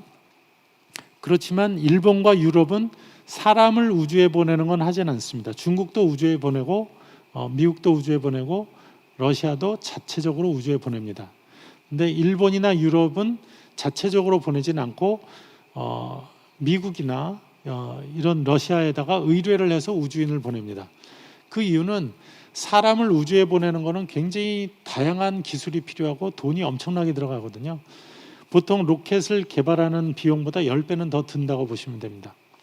그래서 일본의 철학은 뭘까요? 우리는 1등은 할 필요는 없어. 항상 모니터링하고 2등 내지 3등, 4등 그 정도만 우린 돼도 괜찮아. 하지만 일부 기술에서는 우리가 항상 1등을 하는 걸 보여줄 거야. 어떤 분야? 우리는 하야부사를 보냈어. 하야부사 1, 2를 보내서 우주에 날아다니는 소행성에 착륙해서 거기 광물을 채집해서 우리 다시 가져오는 거 봤지? 이거는 굉장한 정밀한 기술을 우주에서 그 찾아가는 기술과 안착하는 기술과 다시 돌아오는 기술은 굉장한 정밀 기술이 필요한 거거든요. 그러니까 일본이 보여주는 거는 봤지? 우리 기술 이 분야에 있어서는 우리가 최고야. 이런 철학을 가지고 있습니다. 우리나라는 지금 우주의 미래에서 이런 것들을 좀 생각을 해야 됩니다. 우주 탐사도 해야 되지만 아까 말씀드린 지구 정찰, 그리고 자율주행, 우주 통신, 그리고 우주 생활권도 있습니다. 30분 내에 전 세계를 여행할 수, 한 번 갈 수 있다가 그 저녁 때 다시 돌아올 수 있는 그런 시스템을 지금 세계에서 추구하고 있거든요. 화성에 가서 탐사하고 있는 퍼시비런스, 그리고 화성에 이주를 하겠다는 일론 머스크나 미국의 꿈. 요거는 일론 머스크가 내준 건데 30분에 자기가 만든 탑재물, 이 로켓을 가지고 탑재물이 100톤 내지는 사람을 많이 실어서 30분 안에 이송시켜주는 시스템. 이게 사람을 태우는 거는 좀 시간이 걸릴 거예요. 아마 신뢰도가 빌드업 돼야 되기 때문에. 그런데 100톤의 화물을 갑자기 어디서 전쟁이 났을 때 그것을 이송해서 탱크 같은 거를 이동해주고, 이런 것들은 아마 머지않아 바로 이것이 쓰일 수 있다고 저는 생각합니다. 그래서 만약에 30분 안에 전 세계를 갈 수 있다면, 옛날에 우리가 기차 타고 일일 생활권이라고 한 지가 저희 어릴 때부터 이제 나왔던 건데, 이제는 여기 서울에서 아침을 먹고 뉴욕에 가서 점심 먹고 회의를 하고 그 다음에 저녁 때 다시 돌아오는 이런 세상이 펼쳐질 수도 있는 겁니다.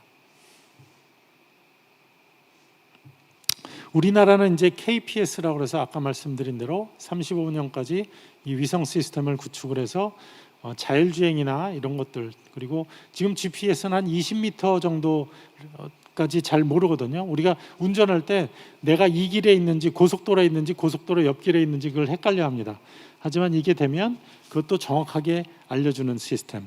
그리고 우주 탐사에서 우리도 소행성 탐사를 하려고 하고 있고요. 2030년에는 달에 착륙하는 계획을 가지고 있습니다.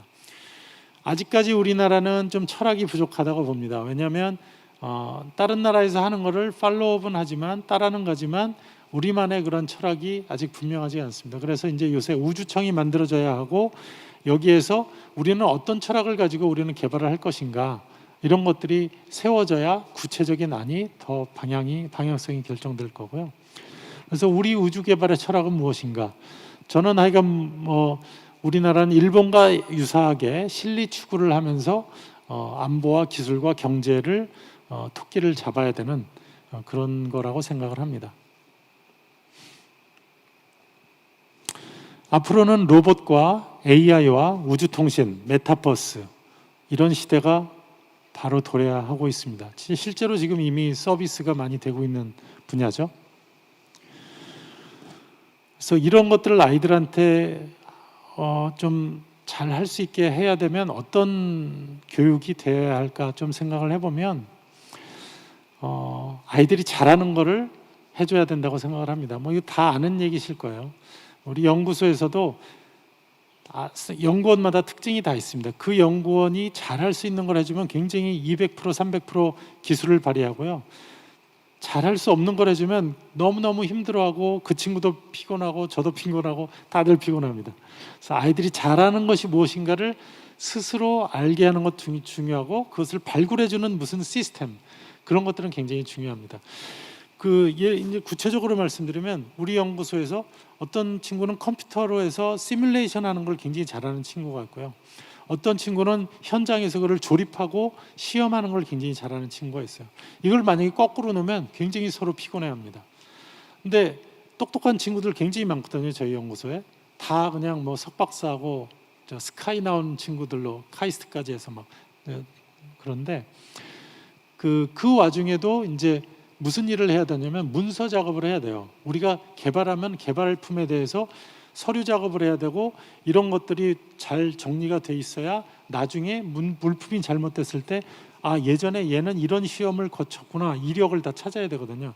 그래서 여기에서 뭐가 문제인가, 얘는 도금할 때 산도가 조금 잘못됐네, 이거 왜 몰랐지? 이런 게 이제 트레이스가 돼야 되는데, 이런 것까지 다 정리가 미리 돼야 돼요. 근데 이거는 하기 싫어하는 일이거든요. 많은 친구들이 나는 설계하고 싶어하고 막 이래요.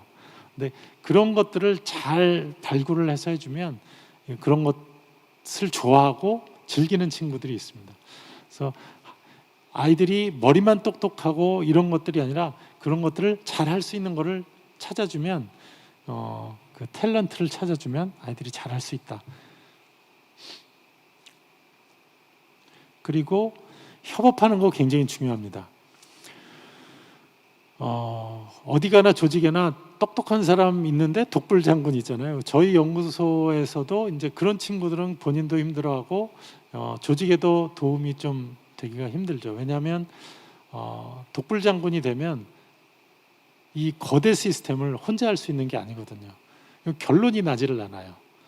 그리고 그쪽에서 같이 엔진을 설계하고 기체를 설계하는데, 엔진에서 조금 기술을 더 어렵게 해줘야 여기서 쉽게 개발하고, 아니면 여기서 거꾸로 오고 이렇거든요. 그러니까 서로 트레이드 오프라고 해서 맞춰줘야 돼요.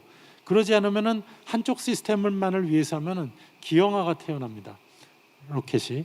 그래서 이 협업이 굉장히 중요해서 서로 대화로 서로를 존중하면서 아 그래? 그러면 난 이거 줄 테니까 너는 그거 줘. 이런 트레이드를 하더라도 아이들이 이런 것들을 좀 미리 교육이 되면 참 좋겠다라는 생각이 많이 듭니다. 특히 이 엔지니어로 큰 사람들은 굉장히 고집이 세고 자기 그 아집이 좀 센 것 같아요. 그래서 이런 것들을 아이들한테 주면 세상에 나와서도 좋은 훌륭한 인재로 크지 않을까 그런 생각을 많이 해봅니다. 독창성은 굉장히 중요합니다. 뭐 다 아는 얘기시지만 그 연구원들의 아이디어는 젊은 친구들한테 독창성이 굉장히 많이 나와요. 한 30대, 40대 초반 친구들한테. 오히려 저같이 50 후반 이런 사람들은 이미 그 기존 관념이 딱 잡혀 있기 때문에 새로운 게 사실 나오질 않고 자꾸 보수적인 걸 추구하게 되는데 이 친구들한테 어떤 것을 딱 맡겨놓으면 굉장히 신선한 아이디어들이 많이 나오거든요. 근데 그것을 미리 그 조직 자체가 경직돼 있으면 이 친구들이 그런 걸 발휘하지를 못합니다. 그래서 그런 걸 발휘할 수 있게 하는 시스템은 사회에서 만들어줘야 되는 거고 이 아이들이 자기의 아이디어에 대해서 마음대로 엉뚱한 얘기를 하더라도 잘한다고 해주면서 그 마음대로 얘기할 수 있는 그런 어릴 때부터의 그런 교육 그건 굉장히 중요하다고 생각합니다. 저희 어릴 때는 조금 질문하면 조금 뭐랄까 불편해하고 선생님도 불편해하고 저도 불편하고 그런 잘 질문도 하지 않고 지금도 뭐 어디 기자회견 뭐 가도 내가 이렇게 발표해서 질문 물어봐도 거의 이제 나이 드신 분 쪽에 가면 조용합니다. 오히려 젊은 애들 친구들 가면 질문을 자유롭게 하는 거 보면 너무너무 기뻐요. 이렇게 독창성이 굉장히 중요하다라는 걸 말씀드리고 싶고요. 실패는 성공으로 가는 과정이다. 이 언론에서도 제가 방송에서도 많이 얘기합니다. 실패는 성공으로 가는 과정이지 실패는 실패가 아니다. 실패를 해야 성공을 하지. 일론 머스크는 이런 말을 했습니다. 성공을 했다면 성공만 한다면 그거는 성공이 아니다. 도전이 부족한 거다. 이렇게 얘기를 하거든요. 그래서 아이들한테 실패를 해라라고 오히려 독려를 해주는 그 대신 도전적으로 해봐. 괜찮아. 굉장히 중요한 것 같습니다. 마지막으로 요거를 이제 언론에서도 제가 했지만 우주가 아니라 모든 것이 다 그렇습니다. 우주는 실패를 용인하는 국가만이 가질 수 있는 신령한 영토다. 이거 제가 만든 말입니다. 근데 이것은 20몇 년 동안 제가 개발을 하면서 느낀 겁니다. 우주는 그 아무도 접근하지 못하는 신령한 영토인데 전 세계에서 7개 내지는 10개 국가만이 그것에 접근을 했어요. 그것은 실패를 용인했기 때문에 그렇습니다. 우리 아이들에게 실패를 용인하는 국가만이 미래를 가질 수 있는 신령한 국가가 될 것입니다. 여기까지 저희 발표를 마치겠습니다. 감사합니다.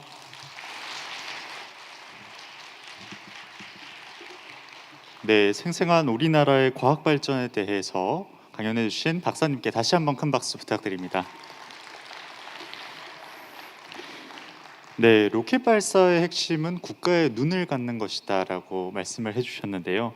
혁신교육도 학생 스스로를 객관화해서 보는 그런 눈을 기르는 교육이 아닐까 다시금 생각을 해볼 수 있었습니다.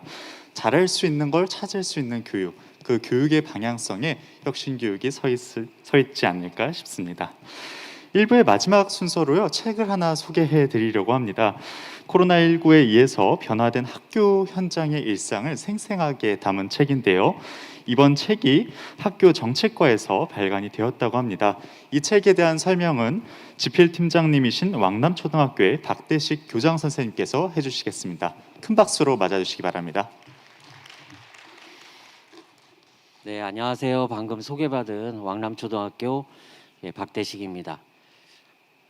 네, 아는 분들이 또 박수를 쳐주시니까 좀 긴장되는 게 덜하네요. 원래 기대했던 게 이제 오시면 등록을 하시면서 이 책을 나눠드리면서 막 소개도 하고 그 다음에 말씀도 좀 나누고 하려고 그랬는데 책이 지금 올라오고 있다 그래요. 그래서 책을 제가 여기서 이렇게 들면서라도 좀 소개를 하려고 그랬는데 이따 가시면서 꼭 한 권씩 받아가시기 바랍니다. 네, 이제 화면에 나오네요. 네, 오늘도 뉴스 보니까 이제 7천 명이 넘었다라고 하더라고요. 저도 또 학교장이다 보니까 일선 선생님들만큼 그 일상이 그렇게 쉽지는 않습니다. 뭐 또 요새 청소년 그 코로나 백신 패스 등으로 여러 가지 또 이슈가 뉴스가 많아지고 있는데요. 그 뉴스가 코로나로 도배되는 것만큼 또 일선에 계신 우리 교육하는 사람들은 또 걱정이 그만큼 많아지지 않나 하는 생각을 하게 됩니다. 경기도교육청 학교정책과에서 발간한 코로나19 교육으로 다시 보기, 네, 이 책을 소개하기 위해서 오늘 이 자리에 함께 했습니다. 코로나19를 겪으면서 우리가 많이 듣는 말들 중에 하나는 뭐 팬데믹이다, 사상 초유다, 뭐 대응이다, 또 패러다임의 전환이다, 앞당겨진 미래 교육 등의 이야기를 많이 듣습니다. 2021년 12월 오늘 코로나19와 함께했던 2년을 되돌아봅니다. 또 위험해서 중단하고 또 대응하는 하루하루의 일상이었지만 그 면면의 학교 현장은 그럼에도 교육이었고 그럼에도 우리 교육 주체 한 명 한 명의 의지였다라고 생각을 합니다. 이 책을 발간하기 위해서 지난 7월 처음 협의를 시작하면서 코로나와 함께한 우리 교육 이야기가 필요하다는 부분에 많은 공감을 했습니다. 팬데믹의 위험에도 고민하고 또 연대하고 그러므로 또 펼쳐왔던 우리 교육으로 코로나를 다시 보기를 꿈꿨습니다. 이 책에 이제 넘기시면 그 서문이 나오는데요. 그 처음 글을 읽으면서 코로나19 교육으로 다시 보기의 의미를 한번 같이 나누도록 하겠습니다. 코로나19 교육으로 다시 보기를 시작하며 2021년 11월 1일부터 시작된 단계적 일상회복, 위드 코로나로 힘들었던 우리들의 삶은 새로운 기운을 찾아가고 있습니다. 아직은 바이러스의 위협과 또 감염의 두려움이 함께하지만 극복과 희망의 기쁨을 모두 찾고 싶어하는 요즘입니다. 어찌 보면 2년의 세월은 짧지만 그 속에 점철된 하루하루와 순간순간의 고통은 무겁습니다. 불가항력의 두려움은 서로를 향한 의심과 경계의 모습으로 나타났습니다. 바이러스는 우리의 삶을 위협했으며 비난과 불신의 화살은 마음의 상처가 되었습니다. 하지만 최일선에서 노력하는 사람들의 이야기는 우리에게 공감과 연대의 힘을 주었습니다. 불안하기만 했던 대응체계는 팬데믹의 어려움에서 기댈 수 있는 버팀목이 되어주고 있습니다. 코로나19의 위기는 오히려 만남과 소통 그리고 공동체의 소중함을 더욱 강조하고 있습니다. 코로나19와 교육이 함께했습니다. 자가진단과 체온검사 장치를 지나며 시작하는 일상의 학교 생활은 감염 예방과 방역이 함께하는 우리 교육의 모습입니다. 개학과 등교연기, 비대면 수업, 자가진단, 긴급돌봄, 방역 칸막이, 등교 일정 등의 새로운 용어는 코로나19를 극복하며 이어가는 학교 교육의 면면을 보여주고 있습니다. 코로나19의 위협에도 교육은 멈출 수 없다는 우리의 의지입니다. 코로나19 교육으로 다시 보기는 경기 교육 주체의 이야기입니다. 팬데믹의 위협에도 가정과 학교, 교육청과 마을로 이어온 우리 교육의 모습입니다. 교육으로 극복하는 일상의 소소한 기록입니다. 그 안에는 작지만 소중한 교육 주체의 고민과 사유가 함께합니다. 코로나19에도 우리는 교육으로 다시 보고 교육으로 만났으며 교육으로 챙기고 교육으로 함께했습니다. 그리고 다시 교육을 꿈꿉니다. 코로나19 교육으로 다시 보기로 팬데믹을 이기는 여러분의 일상이 더욱 소중해지기를 기원합니다. 교육 주체의 사유와 행위는 모두 교육입니다. 그래서 더 소중합니다. 네, 이렇게 이제 서문을 써봤고요. 본 책은 5개의 장과 1개의 부록으로 구성하였습니다. 이 책의 뒤쪽을 보면 그 5개의 장에 대한 설명이 나와 있고요. 각각의 간지에도 자세하게 어떤 내용을 담았는가라는 부분이 소개되어 있습니다. 그리고 책 날개를 보면 이 글에 함께했던 지필진들이 나와 있습니다. 제목을 구성하는 데도 사실 고민이 많았습니다. 네, 어떻게 이 제목을 서로 엮어서 이야기를 풀어갈까. 한 분 한 분의 내용들의 일상의 기록이지만 그것을 좀 그룹핑을 해서 의미 있게 여러분과 함께 하고자 했습니다. 다시 보다, 만나다, 챙기다, 함께하다, 그리고 꿈꾸다, 이렇게 5개 장으로 구성했습니다. 부록으로는 코로나19와 경기도교육청의 대응을 담았습니다. 사실 많은 책들이, 특히 아마 경기도교육청 또는 교육부, 타 시도교육청에서 나온 책들을 보면 이 대응에 초점을 많이 맞춘 경우들이 있습니다. 하지만 이 책의 어떤 컨셉이나 이 책의 의미 또는 이 책의 필요 자체를 그런 대응에 초점을 맞추다 보기보다는 아까 처음에 말씀드린 것처럼 소소한 우리 교육자들의 일상에서의 코로나의 대응과 교육을 이어가는 모습을 담고자 했기 때문에 구성이 이렇게 됐습니다. 첫 장은 다시 보다입니다. 2020학년도 개학과 등교 연기의 숨가쁜 대응은 학교를 멈추게 하였습니다. 정중동이었을까요? 멈춤으로 우리의 학교와 교육을 다시 보게 되었습니다. 무엇보다 교육으로의 의지와 교육의 소중함을 되새김하며 우리는 고민하고 또 실천했습니다. 코로나19 이전과 이후의 교육과정은 서로 달랐습니다. 교육으로 고민하고 계획하며 실행하고 또 연대하는 모습은 우리를 교육의 주체로 세우고 있습니다. 교육 현장, 교육 과정에서의 고민 그리고 실행, 나눔의 이야기를 담았습니다. 두 번째 장은 만나다입니다. 코로나19의 확산으로 변화된 일상이 길어지며 다양한 정서적인 어려움을 호소하고 있습니다. 전문 상담 교사를 기반으로 정책의 장면인 교육청에서, 현장인 학교에서, 지원의 장면인 교육지원청에서 근무하며 지나온 시간에 관한 이야기를 통해 우리가 만나고 또 이어져 있다는 확신을 느낄 수 있었습니다. 만남은 우리의 본능이며 삶의 정초입니다. 교육 안의 만남을 이어가며 마음과 정서를 챙겨온 우리들의 이야기입니다. 세 번째 장은 챙기다입니다. 교육은 우리의 삶입니다. 교육은 가르침과 배움을 넘는 가치이며 또한 이상입니다. 그러므로 우리의 삶과 학습을 보듬는 챙김은 교육이며 또한 마음입니다. 코로나19로 챙김의 필요와 가치는 더 중요해졌습니다. 결손과 격차 이전에 먼저 챙김은 교육의 당위이며 또한 태도입니다. 코로나19 교육의 현장에서 고민하고 연대하며 먼저 나아가 챙겨왔던 우리의 모습을 담았습니다. 네 번째 장은 함께하다입니다. 교육은 전인을 바라보고 또 전인의 성장을 희망합니다. 그러므로 교육은 삶의 모든 장면과 이어지며 교육 공동체와 함께합니다. 코로나19는 교육 공동체를 묻고 연대하며 공감하고 실천토록 하였습니다. 어느 때보다 공동체의 교육으로 이어짐이 더 소중합니다. 가정과 학교, 교육청과 마을에서 학생과 부모님, 선생님, 장학사, 마을교사가 함께한 소중한 교육의 생각과 기록을 담았습니다. 마지막 장은 그리고 꿈꾸다입니다. 코로나19는 학교 교육을 새로운 시공간으로 밀었습니다. 국가가 가진 강력한 IT 인프라는 주저할 틈 없이 교육의 모습을 변화시키고 있습니다. 바이러스의 위협과 변화의 흐름에서 우리는 교육을 고민하고 실천했습니다.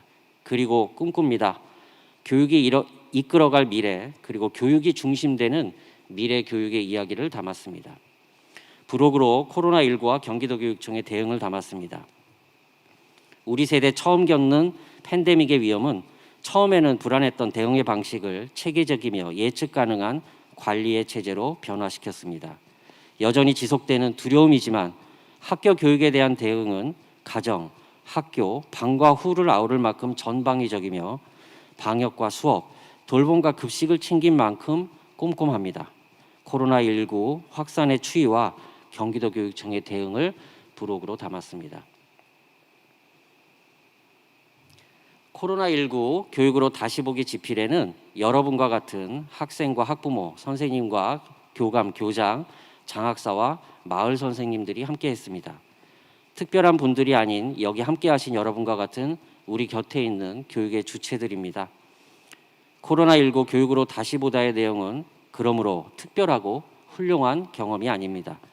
그저 팬데믹과 함께하고 팬데믹을 이겨온 우리 교육의 작은 이야기들입니다. 어려운 시기 코로나19 교육으로 다시 보기로 여러분들의 일상이 모두 소중해지기를 기원합니다.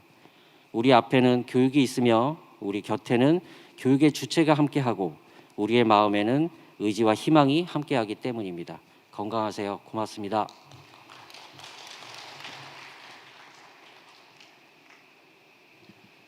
네, 발표해 주신 교장 선생님께 다시 한번 큰 박수 부탁드리겠습니다.